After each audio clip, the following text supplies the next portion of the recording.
Hello friends, good morning.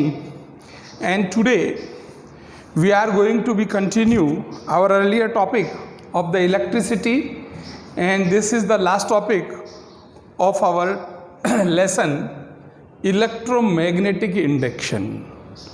So first of all a question arises, what is the electromagnetic induction? कि ये electromagnetic induction क्या चीज़ होती है?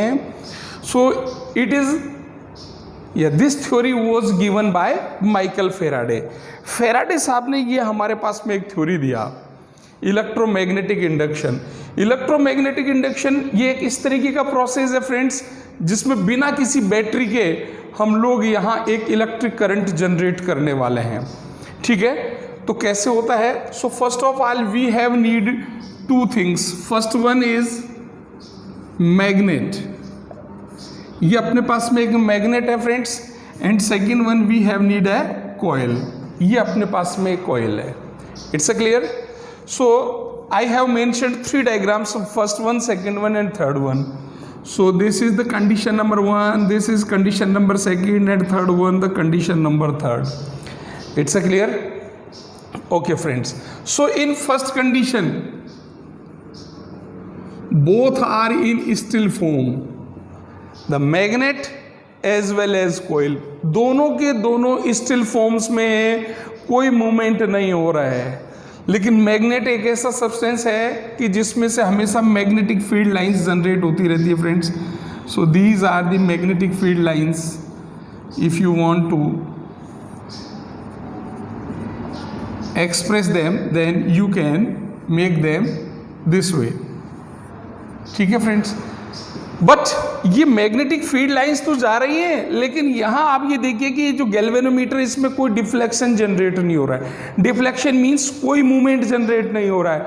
और मूवमेंट जनरेट क्यों नहीं हो रहा है? Because now the galvanometer and magnet both are in still form. जब तक ये दोनों स्टिल फॉर्म में होंगे, चाहे वो इतना डिस्टेंस पे हो चाहे वो इतना डिस्टेंस पे हो, इट डजेंट मैटर। तो बोले कि सर ऐसा क्यों, वो मैं भी बता रहा हूं। देखिए नाउ द सेकंड फॉर्म, अभी सेकंड फॉर्म में क्या है? ये जो मैग्नेट है, ये मैग्नेट मूविंग कर रहा है, मूविंग मैग्नेट। सो ये जो एरो है, इससे हम इसका डायरेक्शन दिखा रहे हैं, इट मीन अब ये इधर की तरफ मूव कर रहा है। ठीक है फ्रेंड्स, जब ये इधर की तरफ मूव कर रहा है, यानी कि जो इसका नॉर्थ पोल है, बार मैग्नेट का नॉर्थ पोल है, वो मान लीजिए कि आपका जो कोयल है, इस कोयल का this is the A pole and this one is the B pole. ये ए पोल और बी पोल, तो ये ए पोल के पास में जा रहा है।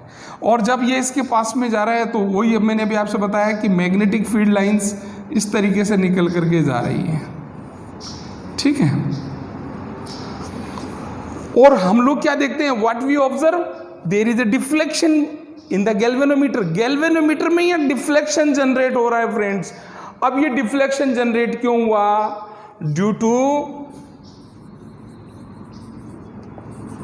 Relative motion.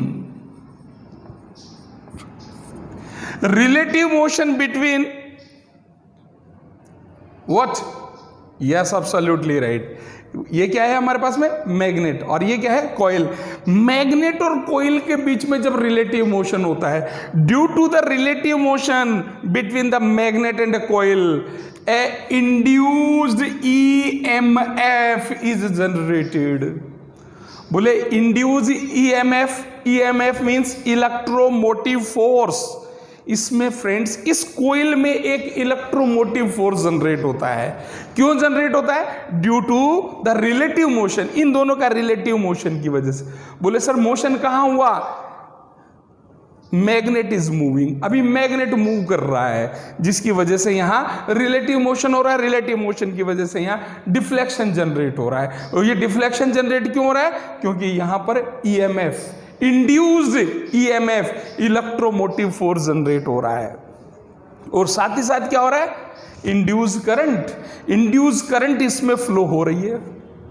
ठीक है, तो फेराडे साहब ने क्या बताया है आपको कि due to the relative motion of an of a magnet and a coil, electromotive force, induce electromotive force generated या produces in the coil as well as a induce current flow in the coil, this is known as electromagnetic induction. यही friends electromagnetic induction होता है।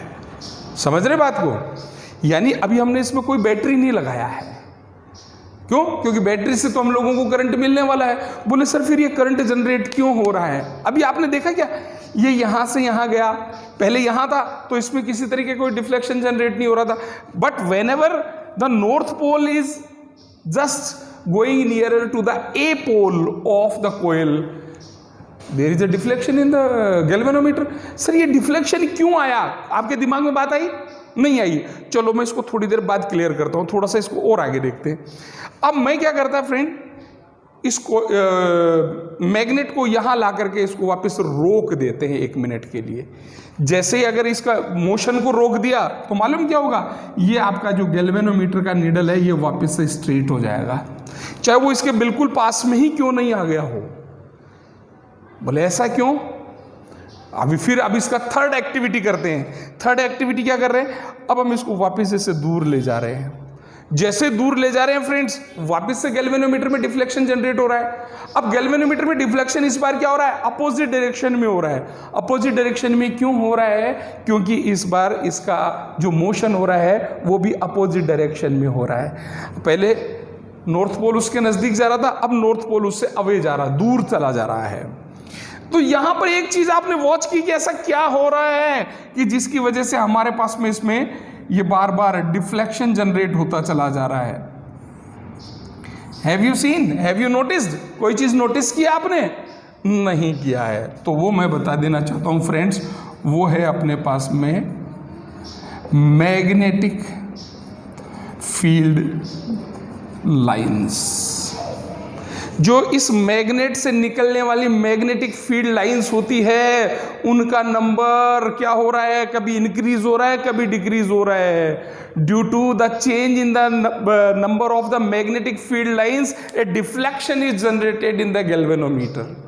उस galvanometer में deflection generate होने का main कारण ही यही है कि ये जो हमारे पास में मैग्नेटिक फील्ड लाइंस है, इनका नंबर कभी कम हो रहा है, कभी ज्यादा हो रहा है। वो कम और ज्यादा क्यों हो रहा है? Due to the relative motion, उस मोशन की वजह से हो रहा है। जब तक मोशन होगा तब तक वो हमारे पास में डिफ्लेक्शन को शो करेगा, लेकिन जैसे ही हमारे पास में मोशन रुक जाएगा वो डिफ्लेक्शन भी रुक जाएगा, वापस से उसका जो निडल होगा वो स्ट्रेट हो जाएगा। तो इसी प्रोसेस को हम लोग क्या कहते हैं फ्रेंड्स, इलेक्ट्रोमैग्नेटिक इंडक्शन कहते हैं। यानी इसके द्वारा हम लोग इलेक्ट्रोमोटिव फोर्स पैदा कर रहे हैं और साथ ही साथ हम लोग क्या करें, इंड्यूस करंट।